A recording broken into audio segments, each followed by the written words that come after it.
So how are you, man? Sorry. I'm really good, man. Yeah. I feel like I'm just now, like, yesterday was Amsterdam. Well, we had the day after this, but we had Amsterdam the day before that. So, this is like our 5th show now. We have 10 more to go, and I think, no, 15 more. Bomb clap. All around Europe, is it? Yeah. But I feel good. Like, today was like, yesterday and today I finally felt like I was, like, here, you know? Yeah. The first, like, 3 shows, like, festivals. And that was, you know, it's just different doing festivals in Europe. Like, it's my first time doing festivals in Europe. Yeah. Yeah. The previous times I've been here, I was just, like, doing shows, you know, club shows and whatnot, so. I bet it feels nice to have Hoka released. Yes, it's actually Hoka. Hoka? I know, but see, this is the funniest part, is that, like, in different parts of the country, everybody says it differently. That's the Welsh thing. Yeah, totally. Well, actually, no, it's British as well, because a British guy was like, said Hoka too, and I was like, oh, it's actually Hoka. Hoka, yeah. It's Hoka. And he's like, Hoka. Hoka. Hoka. I got you. Yeah. So how does it feel to have it released, finally? Big relief, you know, the whole process was, like, so fun, you know, and, like, it's just kind of a new thing, really. Like, the whole recording process is such a different thing for me. I mean, like, the first record we did, it was, like, super grassroots. Yeah. Really, like, we were babies, you know. And then the second one, like, I did with a guy in his closet, pretty much. Like, all of it. You know, there's only, like, a couple songs on the last record that were, like, with the band. And the band was way different back then, too, when I was, like, 4.5 years ago. So this one was, like, the first time, like, there was this, like, mature feeling that came out of the whole experience, because we all are in such a different place from us. We grew up quite a bit, you know. But it's also relief because a lot of the songs are actually kind of old. Like, written over the last 5 years, really. And then some of them are fairly new. Yeah, totally. I mean, they're all very still relevant, you know what I mean? But, yeah. But yeah, so it was just like, finally they're done. Because it's a long album as well. Yeah. Really nice. Yeah, if I could, I can't believe you can only put, like, is it 80 minutes? I think it's 80 minutes you can put on a CD. On a CD. Yeah. So I was having to edit down just to fit the actual CD. Yeah. You know? Yeah.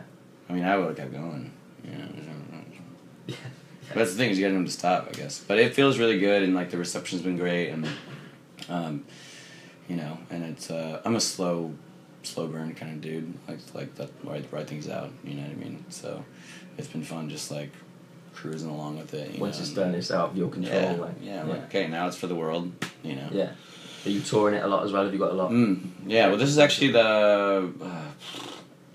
we actually have it in America. We haven't actually done a proper tour for the record yet. No. We went straight into festival season with it, so, you know, coming out here, this is like our, you know, even though we're doing half of the shows are festivals and half of them are club shows, so, it's all, you know, all the new record music, but, yeah, so October actually will be our first actual tour with the record in America. Cool. We haven't gotten there yet. So talk us through it. How did you get into music? Drugs. No, it's funny. That was funny though. It was, man, you know, I played so many sports growing up. Yeah. And then the piano came when I was 6 years old. I started playing piano at 6. But I was, like, way more into sports because I was really good at playing sports or whatever. And then I just got tired of being yelled at. So I was just like, okay, I'm just going to get yelled at. Everyone else. Exactly, I'm going to get yelled at in a different way.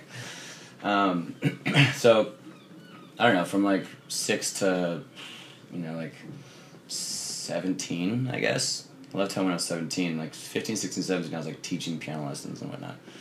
And I figured out I was good enough to do that, and I could get paid to do it. It was like, I didn't have to actually go get a job. I could just teach piano lessons and hustle that.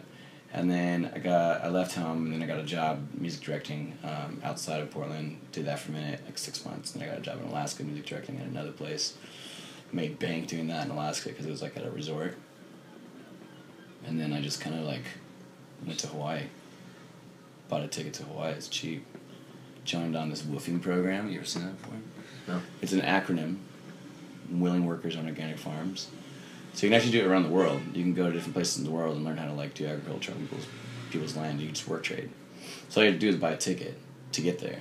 And then, like, sometimes they'll work out picking you up or whatever, and then you can stay at their place. You work it out beforehand how long you're going to stay. And then you, like, you know, you don't have to, it doesn't cost anything because you're just living there, and then you work to live there. You know what I mean? It's pretty dope, actually. Sounds right. So then I was just, I mean, that whole time that I was in Hawaii, like, I got a piece of land, actually, after the first year I was there, which is totally by divine intervention. Just 23 acres. The big island popped into our laps, me and my buddy. And so I was like playing music on the side and farming, working 4 jobs. Living the dream. Yeah, well, it was just like, construction. I was like doing construction. I was doing gardening. I was like, landscaping, freaking, doing it all. And then I was playing music on the side. So it wasn't even until like 5 years ago that I started actually focusing on music full time. Really? Yeah. Crazy. And then what? Bizarre. After that, what led you to Nahko Medicine for People? Well, when I was in Hawaii, I already had the name Medicine for the People as a band name. I was like, that's gonna be a dope band name. Yeah. And then everybody in the band actually I met at random times. Like our guitar player is from Australia. Yeah. He's born Hawaiian, born in Hawaii, but raised in Australia. I was living in Hawaii at the time, picking up hitchhiking one day. Our drummer was the bartender at the tavern for like years, 4 or 5 years. Had just graduated.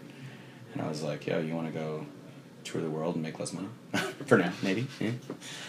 And he's like, yeah, sure. So then, and then Patricio, our bass player, I met him in Indonesia. Been going to India since 2012 for music and surf. And and I met him there. And then Max and Tim, horn player and violin player, both I've known in Hawaii. First met them in Hawaii, and then actually we all lived in Portland around the same time in Oregon, where I'm from. So, yeah. Just came together naturally. Yeah, over a period of time, Yeah. And some people come in and out, had come in and out at times, and then once we sort of had the core together, everybody else sort of like came back in and we're like, all right, let's do this. So your music, and this album in particular, has a lot of genres mixed in. What are your influences? Everything, oh my god.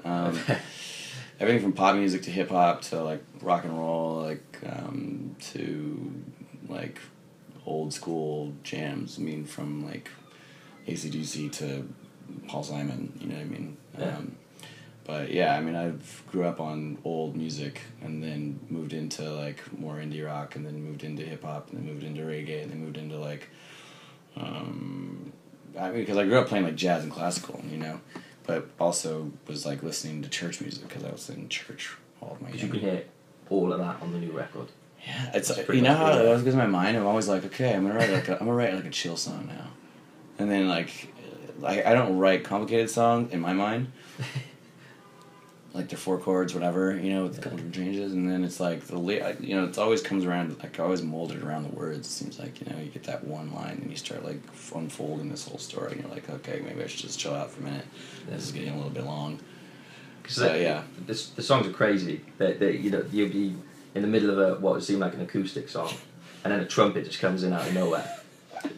It's great. But everybody does that. It seems like even when like back in like even before like Mumford or Ed or like the Avits came out, there was like horns and shit were in everything. You know what I mean? Like, fuck, Works though, man. Thanks, it holds that pop sensibility. So thanks. It's cool. Man.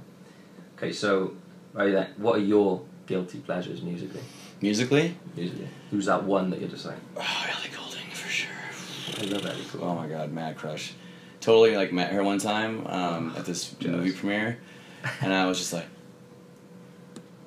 she was like, hello, and she just saw like chill, and I was just like sweating in weird places. I was just like, I love her, man. Oh my god, I just totally fell over. Also, I mean, we're talking guilty pleasures. Like I feel weird about listening to it sometimes. Yeah, definitely Justin Bieber. Sometimes I feel weird listening to him. But like his last record was like okay. I felt like he finally like showed up a little bit. Like there was just something about the last one that I was like, all right, okay, I can dig it. He nailed the last one. Yeah, he freaking nailed it. Respect. Yeah, well. Also, let me just give you one more. Okay. Trying to remember. This is new. I'm a huge fan of Chance the Rapper. I don't know if you've heard it, yeah. And like, it's forever, you know what I mean? And like, so I just, whenever people talk about music, I'm like, yeah, I'm watching that. Just write them. It's cool. Yeah. It's not that bad. I was hoping for worse. I don't know what I was expecting.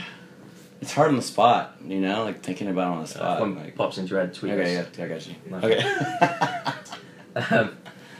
So, back to the album, the making of it, was it you predominantly that wrote everything and then took it into the studio? Yeah, well, so most of them have been written, but yeah, I wrote all of the songs, and then it was just really cool to see the guys like come in and like take their own spin? yeah, we brought the song in, and then everybody kind of like helped with putting it all musically together. You know what I mean? There was some that really needed some fucking structure. So Yeah. yeah, everybody put their piece into it. So, for you then, or for the band, what would be like the coolest collaboration you could have? Like, what would be that one person you'd want to work with, whether that be in the studio Outside or of join you on stage? Yeah, well, Connor Oberst for sure. For me, like, as a folk musician, I would love to do an acoustic performance with Connor Oberst from Bright Eyes, or Paul Simon. Oh my god. But then outside of that, with the band, we've always been like, it'd be so cool if genre-wise, like rock bands or whatever we consider ourselves could open or do like a co-headlining tour with like Macklemore or Chance the Rapper, because I love hip hop and it'd be so rad. Like the messages are very like meshable. You know what I mean? Yeah, cool. So yeah, that's mine. Cool. Last question then. What would you like to be remembered for? What's that, if there was one thing or one milestone throughout your career, what would it be that you'd be like, yes? Social work. Yeah? Yeah, I feel like a lot of what we do is actually when you really look at it, it's really about social empowerment. Our tool is music and like the stories and the melodies, but like really the FaceTime with people is really important, because that's where you really get at the heart of people. And so my mom's a social worker, so like I totally get that whole thing in life. So yeah, I guess I would say to be remembered as a good social worker. I never went to school for that shit. So. Thank you very much. Yeah, man. Thanks a lot.